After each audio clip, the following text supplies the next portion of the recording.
Entonces, si vemos esta situación, más aparte de la situación económica, las crisis de los años 1907-1908, que habían hecho que la producción agrícola bajara, eso también repercute en cuestión de hambruna, ¿sí? Otro de los factores que incidió en este levantamiento fue, de hecho, que la Cámara de Diputados era en su mayoría de oposición, eran en su mayoría porfiristas. Otro factor que incidió fue que los inversionistas, los comerciantes, siempre estuvieron del lado de Díaz, y cuando cae Díaz, precisamente van a perder sus privilegios. Uno de ellos, el principal, fue Cecilio Ocón. Cecilio Ocón, que era de origen asturiano, llega aquí a México con una mano por delante y con la otra por detrás, ¿sí? Y se va a hacer comerciante, va a ser tendero, va a ser también agricultor y después hacendado, va a emplearse en la explotación de minas mediante la concesión que le da Díaz. Le va a dar Porfirio Díaz concesiones también para que construya un ferrocarril al sur de la Ciudad de México. Va a obtener muchas concesiones de Porfirio Díaz, lógicamente que era uno de los principales perjudicados por la llegada de Francisco Ignacio Madero. Por lo que hay que pensar una cosa, ¿sí? Muchos dicen que realmente fue una asonada militar, pero en realidad fue el medio ambiente preparado precisamente por el error que cometió Madero al no respetar el plan de San Luis y tratar precisamente de llegar a un arreglo con Porfirio Díaz antes de su caída. Ese fue, yo creo que el principal error. Madero no era ingenuo, era inteligente, pero era un hombre de buena fe. Como decía el diputado en aquel entonces, Cravioto, decía que Madero era un hombre muy joven, nacido precisamente en una democracia demasiado joven. Y eso sí era cierto. Realmente era un hombre adelantado a su tiempo, porque permitía que la prensa hablara de él y le resultaba chistoso. El Gustavo le dice a su hermano: ¿no te parece chistoso? Mira cómo parezco aquí. Sí.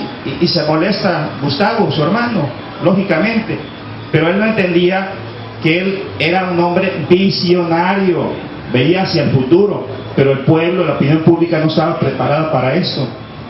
De ahí que en la gran cantidad de la República incluso hay documentos de extranjeros que vienen aquí al país y que hablan negativamente de Madero, porque es la opinión pública que hizo la prensa la que echó en contra la buena personalidad de Madero. Ahora, hablemos todavía de muchos factores más, pero sería largo hablar del tema. Lo que sí quiero decir es que hubo otros empresarios que también estuvieron en contra de Madero, y la prueba es lo que ahorita voy a demostrar en un mapa que hice. Pero ¿cómo comienzan sí ya los hechos? Se habla de que había dos levantamientos, ¿sí? Un levantamiento que estaban preparando los civiles y otro que estaban preparando los militares, ¿sí? El de los militares, que es el que se fraguó y llegó a producir efecto, fue el que inició Cecilio Ocón. Cecilio Ocón, cuando se va Porfirio Díaz, lo sigue hasta Cuba y allá se queda.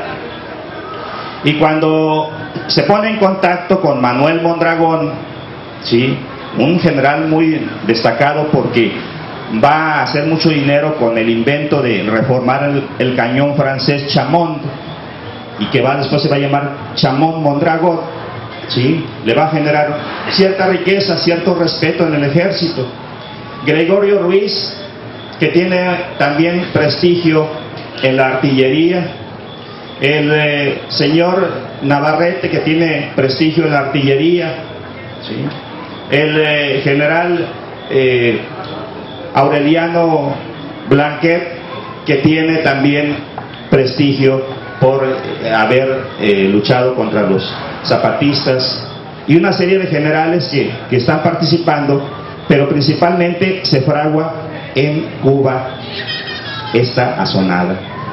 Y es hasta enero cuando ya se da a conocer a todos los militares, y en aquel entonces ya estaba preso en la cárcel de Santiago Tlatelolco el señor Bernardo Reyes, que había sido apresado en Linares, Nuevo León, porque con unos cuantos soldados no pudo levantar en armas porque no tuvo respuesta, porque ya Madero era un ícono de la revolución en ese entonces. Cuando lo apresan, se lo llevan a Santiago Tlatelolco, lugar donde se encuentra también Francisco Villa, lugar también donde se encuentra Gildardo Magaña, que aprovecha ese momento para enseñarle a Francisco Villa a leer y escribir. Pero también es el momento en que se fragua ahí en la cárcel el contacto con el señor Francisco Villa y le ofrecen levantarse en armas, pero afortunadamente Villa logra huir, auxiliado por el licenciado Carlos Jáuregui, ¿sí?, disfrazado precisamente de licenciado.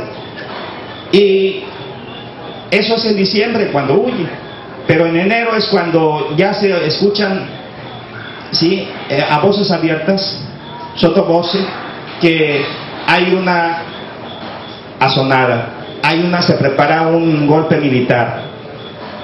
Y Madero también sabe de esta situación, y la policía la anda investigando, e incluso en una ocasión en el restaurante Chapultepec, cuando está Cecilio con varios militares, entre ellos Gregorio Ruiz, le van a hacer un festejo a un capitán, y pasa el secretario del inspector de policía de la Ciudad de México y los ve y manda a hablarle al inspector de policía y lo invitan a pasar. No pasa nada y se va. Pero ese día, ¿sí?, ese día de febrero, era un 5 de febrero de 1913, ¿sí?, ya se estaba preparando casi todo, porque Cecilio era el enlace general de todos los alzados. Estaba Bernardo Reyes en la prisión de Santiago Tlatelolco, él tenía acceso a la prisión, se iba a la penitenciaría del Distrito Federal, donde estaba Félix Díaz, que se había levantado precisamente en armas en Veracruz y que había sido aprendido por Joaquín Beltrán, al cual los mismos felicistas acusaron de traidor. Pero lo que pasa es que nunca fue traidor, ¿sí? Decían que había recibido cochupo, había recibido corrupción por parte de Francisco Ignacio Madero porque había recibido dinero. Y no era cierto esto. Lo que pasa es que Madero quiso estimular al general, ¿sí?, porque había triunfado en contra de Félix Díaz, que también en unas cuantas horas había sido derrotado.